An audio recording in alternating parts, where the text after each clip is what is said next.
8 सदस्य, त्यांनी 8 असताना त्यांनी कालच चालबाशी केली आणि एका सदस्याला 25 लाख रुपये देऊन त्यांना त्यांनी 88 वर नेली त्यांची संख्या आणि त्यांच्या आयुष्याला 9 सदस्य आले.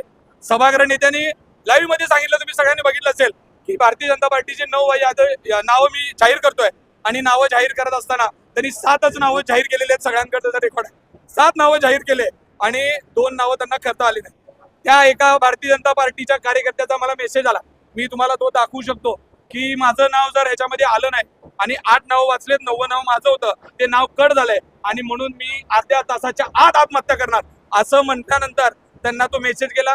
महापौरांना तो मेसेज टाकला, त्यांनी सभागृह नेत्याला मेसेज टाकला आणि मला सांगितलं की तुम्ही तर माझा आवाज म्हणून बोला सभागृहामध्ये. आणि जेव्हा मी बोललो तेव्हा त्यांना पळून जाण्याशिवाय कुठलाही पर्याय नव्हता. आता तुम्ही बघितलं असेल हे सगळं रात्रभर तिथं बालाई सरोवरमध्ये बसून काय काय गोष्टी घडा लागलेत आणि इथं पालकमंत्री महोदय सांगतात की मी एक हाती सत्ता आणली आहे. एक हाती सत्ता आणली तरी सभागृह 1 तास चालू शकत नाही. पहिल्या विषयात तुम्हाला सभागृह चालवता आलेलं नाही. कशाला बाकीच्या मोठ्या मोठ्या गोष्टी बोलता? जे काय घडा लागलंय त्याच्या सगळे सोलापूरकर साक्षीदार आहेत. आज सोलापुरामध्ये महत्वाचे विषय, पाण्याच्या प्रश्नावर बोलायचं होतं, रमजान सारखा मोठा सण सुरू झालेला आहे, त्या विषयामध्ये आम्हाला बोलायचं होतं, पण यांना कुठेही त्यांना सभा चालवता आलेली नाही. त्यांनी सभा त्याग करून पळून गेलेले आहेत. याचा मी आज त्यांचा जाहीर निषेध करतो. नक्की काय आक्षेप घेतला की ज्याच्यामध्ये माझा आक्षेप असा आहे की आज जी महत्वाची सभा होती त्या सभेमध्ये 10 स्वीकृत सदस्यांची नावं जाहीर होणं गरजेचं होतं. भारतीय जनता पार्टीचे त्यांच्या संख्येनुसार त्यांचं म्हणणं होतं की 9 सदस्य आहेत आणि 1 MIM पक्षाचा सदस्य आहे. तर त्या 10 लोकांची यादी डिक्लेअर झाल्यानंतरच त्या प्रस्तावाला मान्यता होत होती. पण त्यांनी तसं न करता त्यांनी 7च लोकांची नावं डिक्लेअर केले. 2 लोकांची नावं आयत्या वेळेस इथं येस तर कट केलेले आहेत असं सांगितलं जात आहे. काल रात्रीपर्यंत होतं, कोण म्हणतंय मला चंद्रकांत दादांनी माझं नाव दिलं, कोण म्हणतंय माझं नाव फडणवीस साहेबांनी दिलं, कोण म्हणतंय बावनकुळेंनी माझं नाव सुचवलं. पण तरीही सुद्धा हे वरचे नेते फडणवीस साहेबांनी सुचवू द्या, बावनकुळे साहेबांनी सुचवू द्या, पण इथला छोटू आमदार आणि पालकमंत्री जोपर्यंत सुचवणार नाहीत तोपर्यंत तुमची कुणाचीही नावं कशातल्याही यादीत येणार नाहीत. आणि हे कळाल्यावरच एका कार्यकर्त्याने मेसेज दिला की मला आता आत्महत्या केल्याशिवाय कुठलाच पर्याय नाही. मागं तुम्ही बघितलं असेल एक रील मिळत होतं की मला तिकीट मिळालं नाही, मी मरतो. पण आता त्यांनी असं सांगितलं की मला मरण्याला तुम्ही जबाबदार आहेत, भारतीय जनता पार्टीचे पालकमंत्री आणि इथला आमदार, या सगळ्या गोष्टीला माझ्या आत्महत्येला कारणीभूत असेल, महापौर कारणीभूत असतील, अशी 3घांची नावं त्यांनी आत्महत्येच्या यादीमध्ये मला मेसेज टाकलाय की मी या 3 लोकांचं नाव लिहून आत्महत्या करतोय. हा मेसेज तसा पळाला, तसा ते पळाला.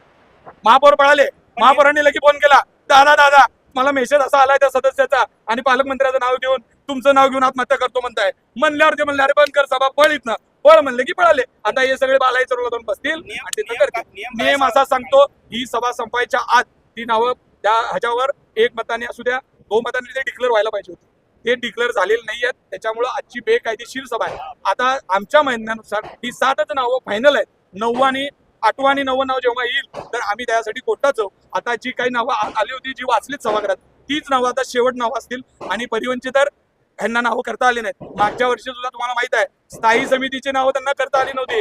स्थायी समिती 4 वर्ष भारतीय जनता पार्टी सत्ता असून सुद्धा त्यांना करता आलेली नव्हती. त्याच पद्धतीने चेअरमन नव्हता. सगळा भोंगळा कारभार आपण महापालिकेचा बघितला. अजेंड्यावरचे विषय जर का आज पूर्ण नाही झाले किंवा त्यांना जर प्रस्ताव पारित नाही 2 प्रस्ताव करणार नाही. मग तो पूर्ण सभा तहकूब झाली असती तर आपण हे मान्य करता आलं असतं.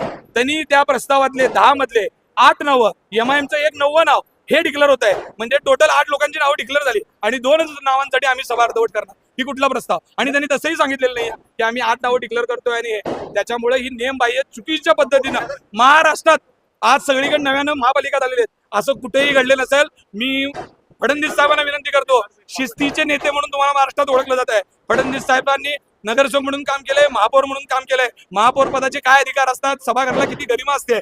पण अशा पद्धतीनं हॉटेलला बसून जर तुम्ही सभागृह चालवत असाल, पालकमंत्री महोदय तुम्हाला हात जोडून विनंती आहे, तुम्ही जिल्ह्याचा कारभार करा. महापालिकेत अशा पद्धतीचा चुकीचा कारभार करण्याची परंपरा सोलापूरला मांडू नका. सोलापूरकर आधीच तुम्हाला त्रस्त झालेले आहेत. तुमची काय डिशाव बंदूक मारण्याचे फोटो बघून सोलापूरकर ऑलरेडी त्रस्त असताना तुम्ही आता नवीन काय गोष्टी या सभागृहात करून आम्हाला सगळ्याला त्रास देण्याचं काम करू नका. एवढं भारतीय जनता पार्टीनं त्यांचे 87 नगरसेवक आहेत तरी त्यांना 88 करायचं होतं.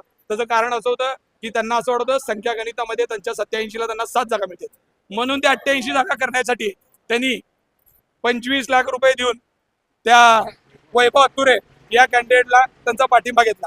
वास्तविक भारतीय जनता पार्टीच्या विरोधात ते लढला. भारतीय जनता पार्टीच्या उमेदवारांना पाडून वैभव अत्तुरे निवडून आलाय. 87 जागा असताना जो 88 जागेसाठी त्यांना रातभर तिथं मिटिंग करावी लागली. नरेंद्र काळेंनी त्यांना गाडीत घालून घेऊन गेलं, आमदारापाशी बसवलं, तिथून नेऊन पैशाची थैली मिळाल्यावर मग तो त्यांच्यामध्ये गेला. आणि ठीक आहे, प्रत्येकाचा अधिकार आहे, कोण कुठे जावं काय करावं तो त्याचा वैयक्तिक अधिकार आहे. आम्हाला सोलापूरकरांनी महापालिकेत सोलापूरकरांचे प्रश्न मांडायला पाठवलाय.